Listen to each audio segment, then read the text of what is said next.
Welcome back to the second hour of Altered Egos. Thank you very much for listening. I'm Bob Hansen, and I have on the line with me the indomitable Nicole Lebrasseur. Nicole, how are you? Oh, I'm great, Bob. Finally, we've got some nice weather up here. How's it in your end? It's starting to look like spring, yes. And the rains aren't as heavy, and the sun is more frequent. I even see my shadow from time to time. Well, that's good. It's nothing like every time you play, I have to say this, every time you play the oath from Trudeau, I just want to puke my cookies all over my computer. I hear you. It confuses the hell out of me. That's why I keep playing it. I just can't believe that this is happening right before our very eyes, where if he isn't, in allegiance to a foreign entity in some way, although that language is pretty clear, then he's in allegiance to corporations within Canada, without doubt. But he's not. Right. He has no allegiance to us, to you and me. Well, what they would say was, the Queen and right of Canada, when he pledges allegiance, it's to the people and everything that encompasses Canada. That's what they would legally say in court. Okay. All right. Okay. But that is confusing to no end. The Governor General has no power. The Queen has no power. And when he's saying he's pledging allegiance and wants to keep everything private, it's supposed to be to the people.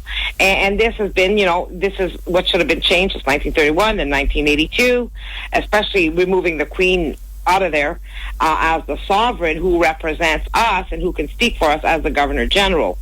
So a lot of people have a hard time getting this, through their heads because the government does this on purpose to mislead everybody, to have them think and that the Queen has some rights or the Governor General, and they do not. Really, officially, unofficially, it is the people, and you see that in a lot of their writings. So when we're looking at who has the authority in Canada, it is the people because of the voting system, because we have a democracy in Canada and we vote. Now, when we vote, we give away all of the power. And you explained this just before, during your show, that yes, we give the government all of the power to rule over us, and then we have no say. And this is where voting for political parties to represent us without us having final decision-making authority is where they enslave us in every way, shape, or form. Well, they've done a really good job on that. I mean, look how long we've been thinking the charter was the way out of this problem, and now we see that over and over again, it appears that the charter is only for one-off problems with an individual. We can't solve something so gross as a whole team of elected people going, let's say, to Ottawa and then being completely quashed as far as their opinions are concerned. And if they don't like that, they get the boot from the party that they've joined that might actually have gotten power in governance. So, Right. I have a hard time thinking that 335 people in government, in Parliament, are all this blasé about who really is in charge in Canada and why they are not clearing things up to their constituents. I don't think it's to their advantage to do so. That's why I think they have bought this. They've drank the Kool-Aid, the corporate Kool-Aid, and this is working for them.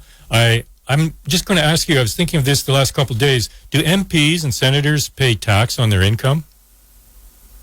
I would assume yes. Okay.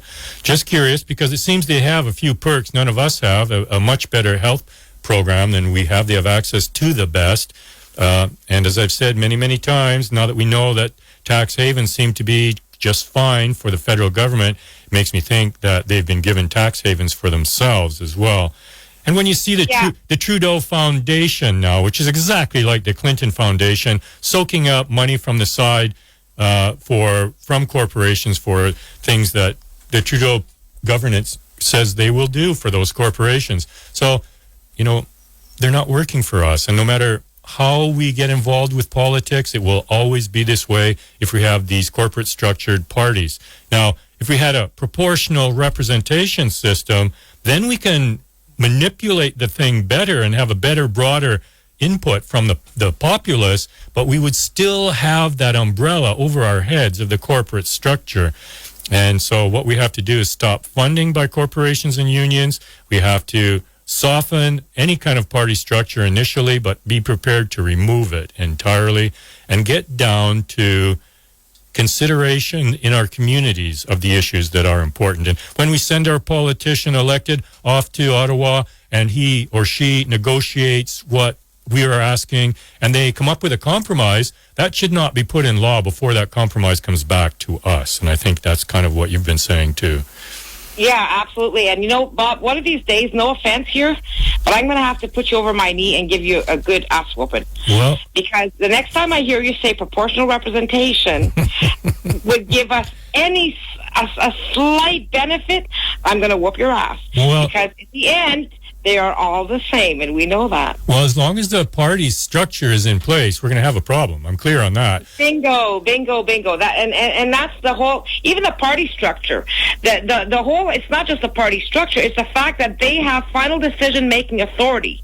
That's the problem. I hear you. That is it too. That's the problem. Yeah, and then you've got this funding that is getting cleaned up in some places. Of course, not yet out on the west side here. But it's happening slowly, perhaps too slowly. But some of the big kicker items, like the Bank of Canada, you know, being ignored and therefore costing us tens of billions of wasted interest to private banks, there's lots we could do if we had control of governance as a true democracy should have. For those who don't know Nicole, she's been on Altered Egos many times, and she has the Facebook site, Democracy School. She has www.i-accused. That's the Indigenous and Civil Unified Sovereign Enactment, which I should tell everyone. I don't know if you know yet, Nicole. I signed yesterday.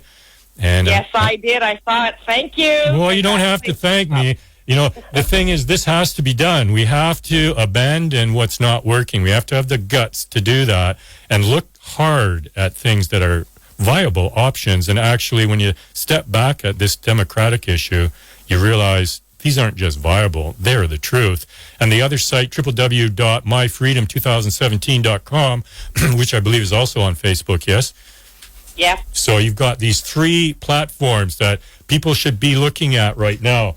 And, you know, we'll go through this election in British Columbia, kind of like in lockstep with the schedule of election, and that'll be it for the next 4 years kind of thing, right? I don't want that anymore. Look how far we've got into trouble all over this country, but particularly here at the West Coast.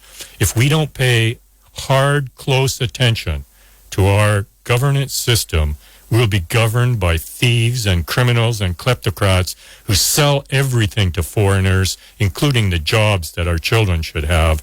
And then they don't regulate properly over corporations and expose people to, like, glyphosate in food and wireless technology that's cancer causing, and also steal our treasure and use our armory to harm innocent people like you and me in foreign countries for the purpose of the banksters and the corporations. That's just gone too far. I'm talking Libya. You heard Gustafson Lake in the first hour. Yeah. So, you know, this is the attitude of this government. And governance, I think, is probably the best way to look at that. We've got to change it. Well, definitely, because if you're looking, you know, we're always trying to keep up with what the government is doing. And, you know, Paul found some really good things this week and actually today that we were looking at. And, you know, the reality is like, who's the boss of the Canadian government? The people or the corporations? Now, we're approaching Canada Day 2017, right? July 1st. Mm-hmm. Now they want to have this big to-do 150-year celebration.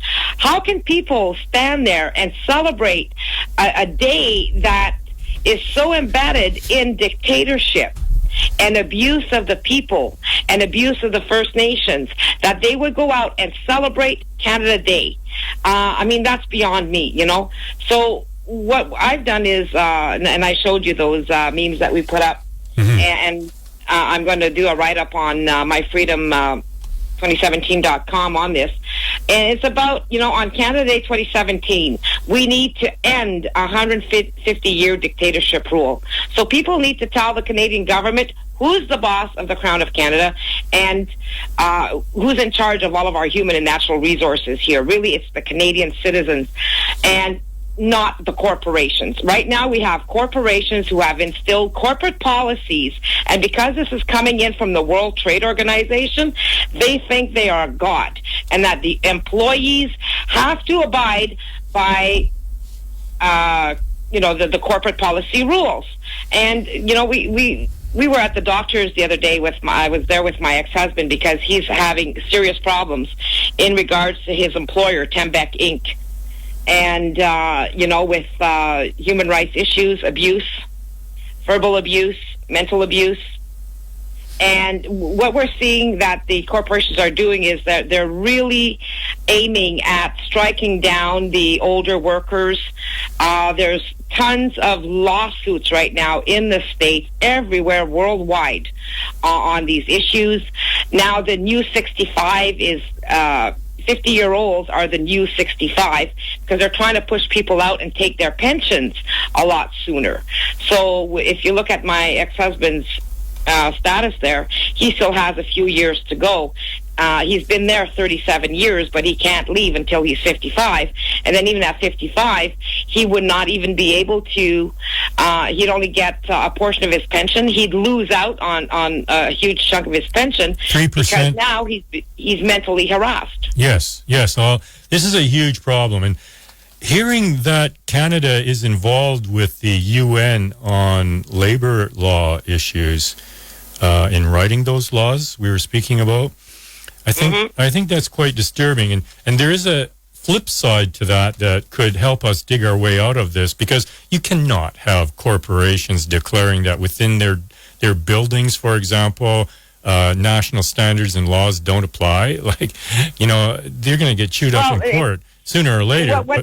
What they're trying to say is that they are above human rights. Well, if you're their right. employees, tough luck. It's their policy that runs. That's right, and it's not the case. And so Canadian Standards and Canadian Standards Association, which is a national standard-setting body of Canada, they're non-profit.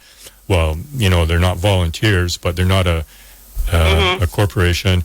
They've put out a new standard in 2013. It's called CAN CSA Z1003-13, and it's titled Psychological Health and Safety in the Workplace, Prevention, Promotion, and Guidance to Staged Implementation. This is a guide for people to create a better psychologically healthful work area in their place of work. And it's huge. And it was put together with the Canadian Mental Health Association, the Mental Health Commission, rather. It was commissioned by the Mental Health Commission of Canada. Now, this is extremely important, because if we do not clamp down on managers who have been told to get rid of certain people, for example, because whatever, but do it in an inappropriate way, and they aren't unionized, let's say, well, that will get worse and worse until it becomes harassment on the job. And we're starting to talk, when you're talking about stealing someone's job through an illegal process, that's a criminal harassment charge, right? And absolutely. And that's a serious matter. That attracts a very serious penalty to do that. And if the worker has documented adequately, he will win his case, or she. Yeah, but you want to see what we're seeing, Bob, here from all the cases that I've read about? These people who are traumatized, being told that if it wasn't for their union, they'd no longer have a job, he'd never be able to work anywhere else in the world, and he's lucky to be there, and that he's the weakest link, and, after being on the job for 37 years, to be told such things is just totally ridiculous. And you can see that even the person who said this to him, we can see now that it's coming from higher up. This guy was just being a bully in order to make sure that nobody else was witnessing this conversation. And, given the reaction that happened that day in regards to my ex-husband, they did everything in their power to try and make him walk off the job. Yes. Yes, that's Okay. right. That's job abandonment, you see. That's right. And this is where they'd be in power, right? And a lot of these things are very normal around the world right now because this is what they're doing. And we need to put a stop to that. We need to make sure that the corporations do not get away with it. And right now, I'd have to applaud Venezuela. Paul found this thing about GM halts operations in Venezuela because the Venezuelan government took it over. Right, there you go. And, Yeah. that's kind of where I'm thinking, too. Like, we should never, ever give billions or hundreds of millions of dollars to a corporation without getting some control of it so that, for example, as in Bombardier's case we spoke of last week, that we don't have managers taking public money and giving themselves a 50% raise. Now, that's just over the top. That was a good, blatant example. But Bombardier has now received $1.2 billion in the last short while. What did Canada get for that? And I don't want to hear this bullshit about jobs, because jobs are not always what they say they are. They're not full-time. They're not, family, living wage jobs.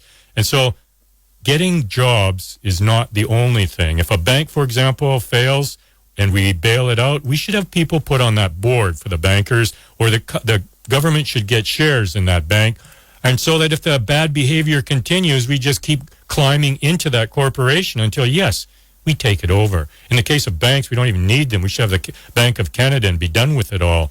This issue of the mental health in the workplace was really attractive to me when it first came out in 2013. Because, as some of my audience know, I had a job in a hospital about 20 years ago. I had it for about 20 years in that particular environment. And they were brutal. I had 5 hospitals to deal with, and I had incompetent management up the yin-yang.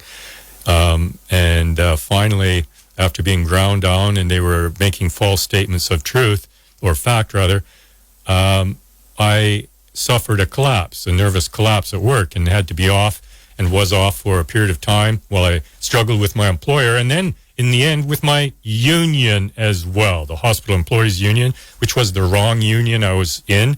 The labor board did not follow the policies that had been set up, and they put me in a union that's not professional, so I did not have the coverage of a professional who does work that is actually life-saving work on patients in the hospital. I don't actually work on the patients, but the equipment I work on is not like, laundry equipment or housekeeping or whatever.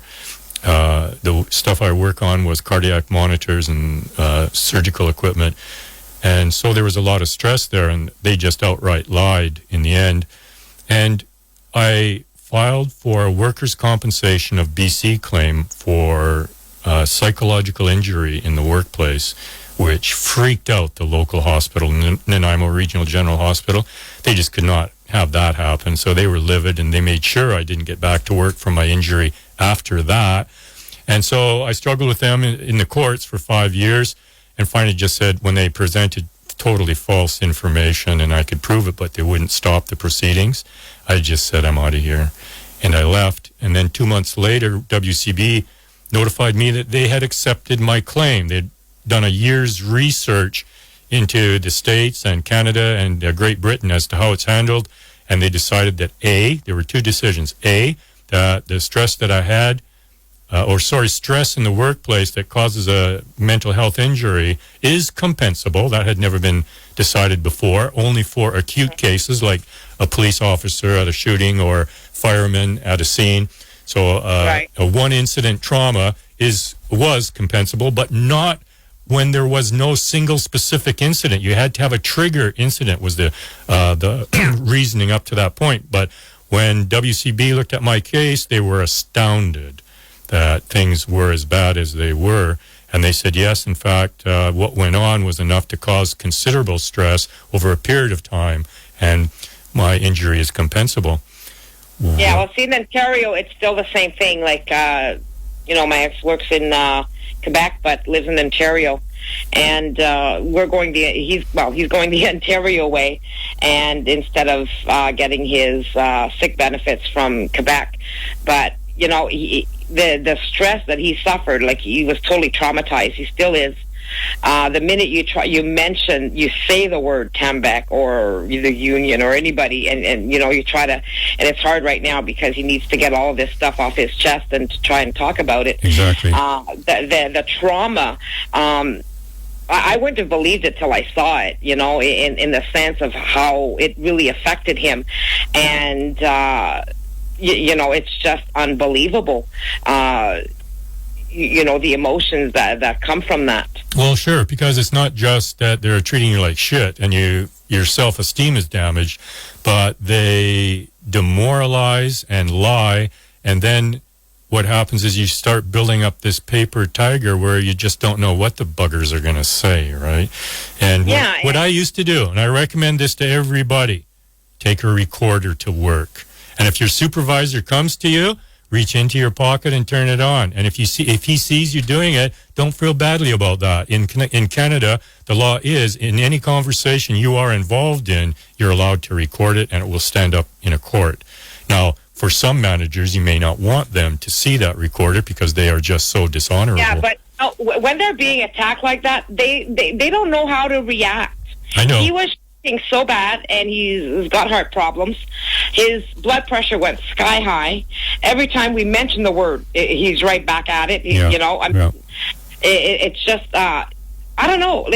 I could swear that this is hurting him more than when I divorced him. Well, it probably would. I mean, I don't know about your relationship, but the point is, his pension for the future of the rest of his life is at risk here. Exactly. This is not just a job. You know what I mean? At that stage of life, it's very difficult to get restarted, and you will lose a lot of the monies while you're looking for work. You go backwards, like downhill in a basket, and then you end up with your pension chewed all apart because of this. And I think what has to happen is people have to take these to court.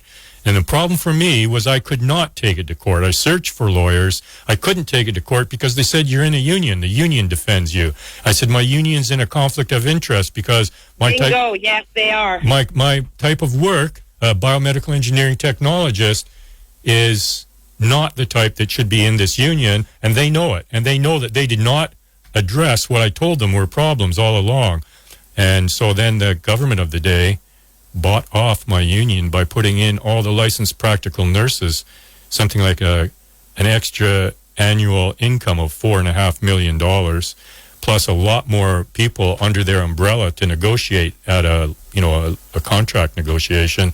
So the union was bought off, essentially. Yeah, well, see, the union and... Right now, his union is right at the mill, right? And they work there. So this is total conflict of interest. And then if you go, apparently this was said, like I can't prove that this was actually said, but I would believe the person who told me, and Dennis about this. And it's, the union thinks they're the boss, and the lawyer does not represent you when you bring in the grievance. It represents the union. That's correct. That's the whole thing. And this is where I've just been reading recently with someone who has good knowledge on this type of stuff, where the union can be taken to court themselves because every one of us has the legal right to be treated like everyone else and without discrimination. And if there is a conflict, and it was easily provable in my case, like I never did get a benefit because the hospitals, not my hospital, the Nanaimo Regional General, they'd had enough of me after 4.5 years. They knew that they couldn't beat me on this one. I had lots of documentation. So what was called the Health Employers Association at the time, it's now called Vancouver Island Health Authority, but HEABC, Health Employers Association, came from Vancouver to have used the photocopier that had the heading or the logo or whatnot of Nanaimo Regional to make the appeal like just hours before the deadline because the hospital wouldn't. So then I had to write everything up because the appeal does not require them to look at past documents, only what comes in on the appeal. So I wrote 857 pages to the appeal division of WCB. They were not going to get out from under this. Only 150 were pros. 700 pages were documents that were related to what I was saying in the prose. They were documents from work, my copies of work forms and stuff that I own because they're my documentation for the work I did. And so they knew when they saw it, they were screwed. They couldn't deal with it. So they just outright lied and said that I applied too late. They said I'd waited almost 30 months to apply. Well, bingo. First of all, there never was a psychological injury compensation before I applied. So how would I know? Why didn't the union have me apply then? If that's the case, right? If I'm injured, why wouldn't the union do that? And thirdly, let me think here. Well, if the union wasn't in bed with them, they would have done their job, right? Well, they are in bed with them, and that's the problem. And the unions make money according to how many people they have in their group, etc.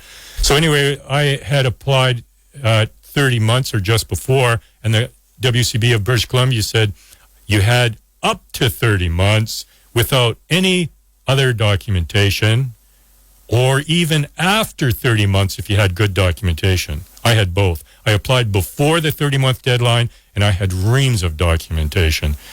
So they knew they couldn't get away with it, so they just lied. And so that's sitting on the books. Now, this is the kicker, and when your ex-husband settles down a bit, he should be out for walks and trying to get his best sleep and trying to do happy things as much as he can. You want to make it clear that there's an edge here on psychological health and safety in the workplace, and that edge abuts up against criminal harassment. And I now see that was what was going on at Nanaimo Regional General Hospital here in Nanaimo while I worked there. And now that I've put together so much history of myself, my own, and my family, I see that it was definitely a criminal operation, just like actually that went on at Vancouver General when I had got into trouble for telling the truth to some nursing managers there about equipment that I didn't want put back into service, but my boss compelled me to and didn't sign anything to do that. And I was on probation, actually, at the time. So I just told them, yep, I wrote that the device should go on the report, and then I was told it stays. And then that triggered a major strike at Vancouver General Hospital in 1978, the largest strike in an acute care hospital in the British Commonwealth. So then, after quite a fight over that, I was told to get over to Nanaimo, apply there. There's an opening. I did that. And then about 5 years later, maybe 7, because at Vancouver General, the administrator got fired, several assistant administrators got fired, the employee relations department, senior people got fired. They cleaned house, right? So after I came to Nanaimo about 7 years later, they went and hired one of the assistant administrators from VGH who got fired. They hired him at Nanaimo, and they hired the employee relations guy from Vancouver who got fired. They hired him at Nanaimo, and he was especially difficult to deal with. So as my case started to blow up and I had a bit of a reaction and had to leave work, they immediately dismissed the administrator and that personnel person. Yeah, but you know what that reminds me of, Bob? That reminds me of a priest who's molesting children, and then they hush everything. They'll tell you, oh, we got rid of them, and then they put them somewhere else in another church. Bingo. It's exactly what it is. So these people are doing what somebody at the top wants them to do, or they wouldn't get reappointed somewhere else. But here's the kicker. After the administrator was fired and they cleaned everything up, they appointed an ex-RCMP commissioner to run Vancouver General Hospital in 1978. I turned to other people. I said, what the hell's that all about? Why would they do that? And I'd already read in the Vancouver Sun that nurses were now reporting there were unusual deaths taking place in understaffed operating rooms in Vancouver General Hospital. So the public were now freaked that this is what was going on, that things were out of hand, and so they put in a retired police commissioner to reinstill confidence in the public. Yeah, but see, this is why everybody needs to go to myfreedom2017.com and go to the Convention of Consent and sign it, because everything is out of hand. It's not just one issue. everything from A to Z, everything that we're looking at. I get so overwhelmed, I don't even know where to throw myself half the time.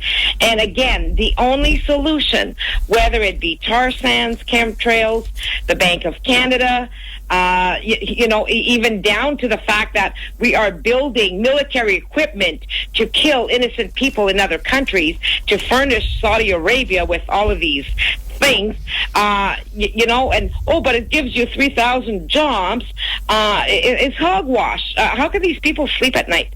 First of all, and then when we're looking at GM and all these big corporations, Bombardier got $372.5 million loan from the federal government, and then a U.S.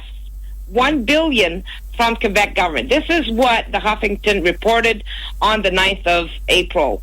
Are these loans or are these gifts? Apparently, they're saying loan from the federal government. That's whether the first time I've heard that. Free, okay. Yeah, whether it's interest-free, we're still going to have to look into that. But this comes after hundreds of people were laid off. Aren't they still laying them off? They're still laying them off. They're still laying them off. And when they talk about thousands of jobs, that's not all in Canada either. That's worldwide, right? Yeah. Okay. So just before we, leave that particular item, human rights and Canadian laws, where did the UN get that material from? You've mentioned it before. Well, the thing is under the World Trade Association, if you look at Ban Ki-moon and his top steering committee, these are the people from the World Bank, the World Trade, the education system, including religion. Okay, Desmond Tutu is on there, of all people. And when the other steering committees for the TPP and all these trade deals for the World Trade Organization get together, they're the ones deciding what's going to go here within the structure of these, what the laws are going to be and what kind of charters they're going to have in regards to human rights and all this. So now the corporations are saying that they have all of these great things, they're going to honor human rights and they're going to do all this. When you read their policies, you really have to read between the lines here. And, even saying that the employees and their families, need to respect and to make sure that the company always looks good. And because if you talk bad, they can go on your Facebook. And if you're talking about the company, you're going to get penalized. That's not free speech. Because now you've gone against that company. Well, yeah, that would be a hard... If you look at their actions, we got to look at their actions. Mm-hmm. And when we look at their actions, this is where we see this. Yes, I'm not surprised. The point being, though, I was about to say, it's very difficult to defend against that as a person. Well, they've got lawyers, right? Well, the Tembec one, I'd like to know who the hell wrote that one. Because either it's a really bad translation, but you can see the control aspect, the mind game that they're playing within their words and how they're laying it out. And they're going to say, to the Canadian, World Health Organization or the World Health Organization or the Canadian Health Organization, for mental health. It's written in our mandate. It's in our policy. And, which is a crock. It's a total crock of shit because it's like, I'm going to say, I love, all life, all children, even the bugs, and I'll never swat a fly, but I will swat a fly if it's, bothering me. And to say that, I would never, in that kind of context, is what they're doing. So they're saying, we'll never do all this. We honor everything, and it's all smoke and mirrors. Smoke and mirrors, and they're a bunch of liars, because when you look at all of the cases that have been brought, before the committees before the CSST, before the the Workmen's Compensation Board. All of these, put these in line together, and then you see what the company truly is. True. I understand that fully. And they weaken us until they've got us so far down the road, there is no way we can react favorably to clean it up. Exactly. And, when you're looking at unions, I always thought that unions was a direct democracy because the people pay union dues and they get to vote. Well, now the unions are acting the same thing, from what I've seen, as our governments. If you have 800 employees or 500 employees, when they're accepting their contracts or whatever it is, or accepting these stupid policies that are nothing but dictatorial, and, the companies are using that as, it's company policy. It doesn't matter if you're having a nervous breakdown. We expect you to be in our office because it's public policy. It's Tembec policy. And if you don't show up, then you are not cooperating. Somebody's having a nervous breakdown, and they expect them to sit there and to, start speaking about the case. These people are so clueless or so ignorant that it's beyond the imagination as to what they know, the difference between mental illness and a broken arm. Well, I don't think they're clueless, to be honest with you. I think they're willfully ignorant. They want to put pressure on people. They've been told to. Pressure management, it was an old style. It's still around because we're in this end-stage capitalism with fascism just rearing its ugly head. But you can look at the positive psychology people. Martin Selnick, I think his name is, Selman. He leads or is a prominent psychologist in that group. And they use the word thriving a lot. And what it means is that people are able to do their best. They feel their best. They have the best opportunity to change, in other words, really a strong mental health environment is what he's talking about. That's what you need for thriving. And when people thrive, they're so much more productive. They're happier. Yeah. They come up with solutions to problems in the workplace on their own. You can think straight. That's the issue. There are fewer accidents. No pressure. That's right, because as soon as you have fear is one of, if not the most powerful emotion, for obvious reasons, for our bodily protection in the past. Now it's coming around not working well for our mental protection because we trigger, the flight-fight response when it really isn't appropriate at a workplace. But it's there. It's part of our genetic and neurological makeup. So once we have fear in our minds, which is designed to override everything else so that we survive, you can't work properly when that happens. You can't be yourself. You can't come home and be with your family and your friends. Your life has diminished. Bob, now the companies are saying, well, it's because you have problems at home and you're bringing this to the work environment. And this is one of the things that they're saying, right? And talk about a crock of shit here. Well, it is. But that's why you have to document. Now, the problem with your present situation is that now that there's a wounded worker, it's very difficult. I know this so well, to sit down. Yes, because to ask him to document everything, it's heart-wrenching to watch somebody trying to sit there and write about this and trying to get through it. Absolutely, it is. They have no idea what they have mentally done to this human being. Because after 37, imagine the other people. After 37 years, to me, it's almost like he's so devastated that it's almost like he's going through a divorce, like a really heart-wrenching divorce, and he's lost like all his family. His entire life has been devastated because now his job has been threatened, his livelihood has been threatened, and somebody diminished him to the point where he doesn't even know where to throw himself. And this has been, that was like you, accumulative, right? Yeah. But that night, that's where they broke him. Yeah. And when you see a broken person like that was strong, that withstood everything they've ever tried to do to him, because, okay, I only have a few more years. And this is what they tell themselves. Since he's left, others have left too. That they went took they couldn't stand it anymore. They're taking their retirement, and they're being pushed into taking their retirement, which means they're losing all of that salary in order to walk away from an abusive company, which the government is allowing to do this. The union is in conflict of interest. The CSSD is in conflict of interest. All of these things. So we have to, how do we help these people who are being mentally abused now at the age of 50 or even 42 like in the United States, and try and protect these people?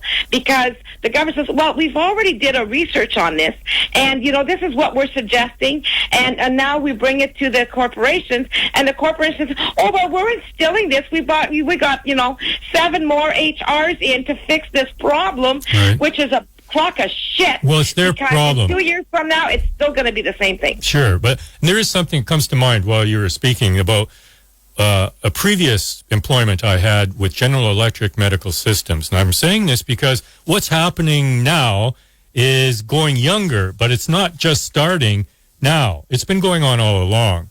When I started with GE Medical Systems, I was there for a few months or a year. And during that time, their 2 oldest, most senior employees retired. One was a technician like me, and the other was their stock guy.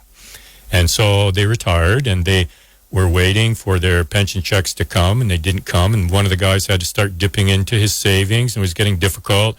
And so one of the others went to him and said, look, where's my pension? And they said, oh, we screwed up. You can't retire at that age in Canada. So you're going to have to come back and work for another year and a half. Mm-hmm. He took them to court and lost. So he had to go back and work, and he did, and within a couple months after that, he died. The other one, same thing, over retirement, and so he's away from work, he's dipping into his savings, no pensions on the horizon. He phones in or comes in and says, well, it's getting really difficult, I'm quite worried, where's my pension?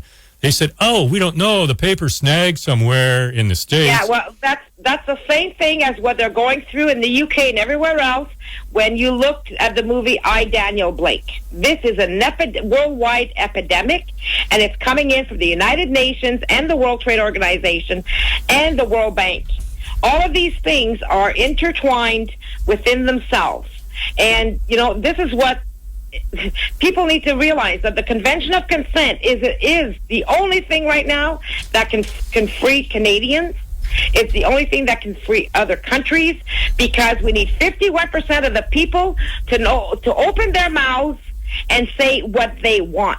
They need to stop complaining and then follow through with a legal signature, not a petition, but a legal signature. Because I'm telling you, I'm more convinced now than ever, this, especially with Venezuela. Like with the GM, it says GM halts operations in Venezuela after factory is seized. Okay. Now, General Motors became the latest U.S. corporation to have a factory and other assets seized by the government of Venezuela, and the Detroit automaker faces an uphill battle to recover any damages. GM said Thursday that its only factory in Venezuela was confiscated a day earlier as anti-government protesters clashed with authorities in a country that is roiled by economic troubles. GM said assets such as vehicles were taken from the plant, causing it irreparable damage.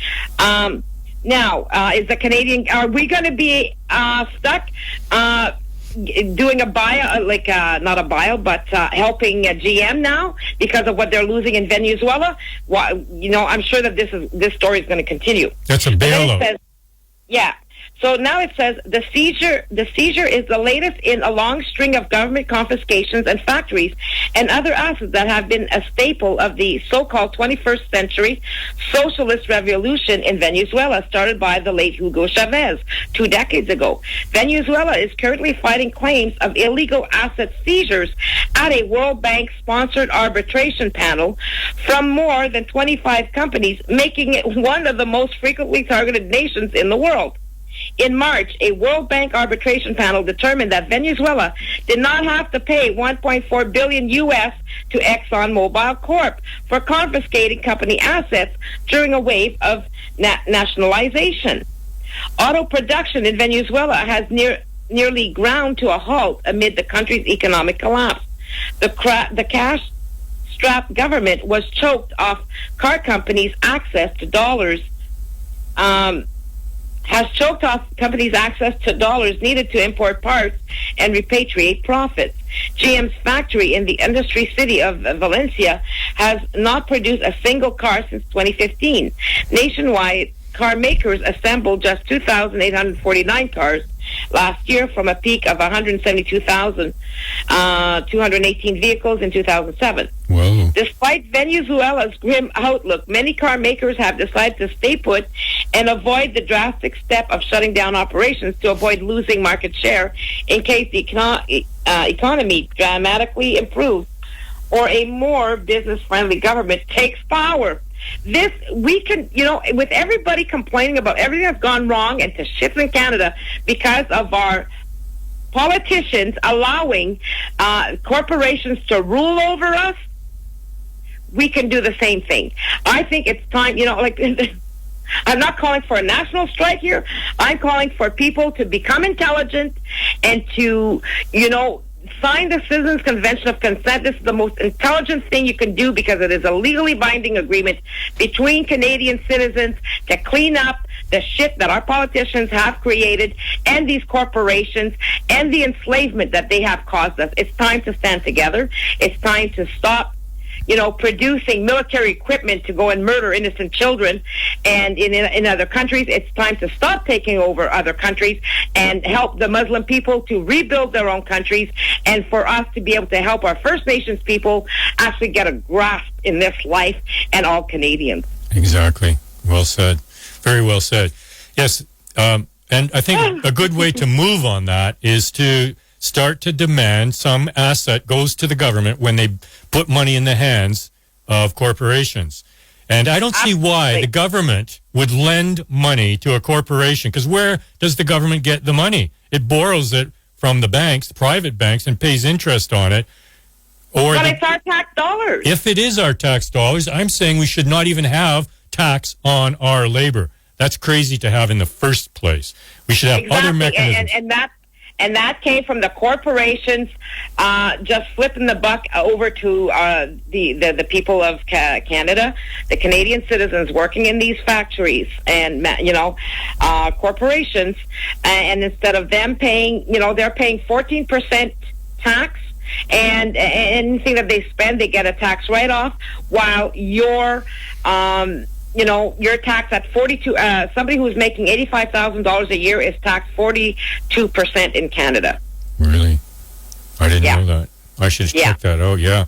That's 42%. Yeah. See, right. Well, we're on the cusp of cultural change. No doubt about it. We can't continue like this. It's going to be us that gets really, really decimated soon. It's happening now. We're in a mode of what's the word? Impoverization or immiseration. This is not austerity any longer. This is a long-range plan to bankrupt working people. Destroy and bankrupt and to cause mental illness on purpose. They are manufacturing mental illness. We have enough proof of this, and people need to see it. It's not the people that are mentally have mental issues. It's our government and these corporations. These people have no soul. Okay, so this documentary, Daniel Blake, can you give us just a brief heads up on that? Because we mentioned it in discussion before. And this was created by a gentleman, I can't think of his name right now, but a bunch of journalists went throughout the UK to get people's stories, and then because of what was happening, and this is because of globalization. They're taking one corporation to go around, for human resources, and to go and teach, everybody in these corporations, the human resources and everybody else for unemployment, for social services, on how to treat us, the people, and now these people are being taught how to take, process applications for unemployment and whatnot. And at the same time, then they implement security in the buildings. And if you raise your voice or whatever, they will jump all over you.